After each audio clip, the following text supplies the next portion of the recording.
ஆனா விஜய் வந்து சஸ்டெயினா ஒரு 15 ஒரு 20 வருஷம் ஃபேமிலி வச்சிருந்தாருன்னா அது எப்படி ஒரு ட்ரெமெண்டஸ் ரெக்கார்டு இல்ல அது. அதான் நான் சொல்ல வரேன். நீங்க ஒரு எப்படி 20 வருஷம் ஹோல்ட் பண்ணீங்க ஃபேமிலி ஆடியன்ஸ. அஜித்தும் நல்ல படம் விஸ்வாசம் கொடுத்திருக்காரு, மங்காத்தா கொடுத்தாரு.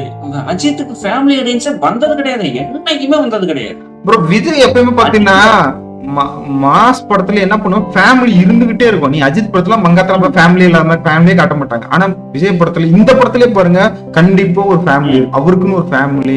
நம்ம இப்ப பார்த்தோம்னா இப்ப சிவகார்த்திகேயன் அமரன் வந்து ஏன் பயங்கர ஹிட்னா அதுக்குன்னு ஒரு ஃபேமிலி ஆடியன்ஸ் எல்லாம் எவ்வளவு அது மாதிரி ஃபேமிலின்னு காமிக்கணும்.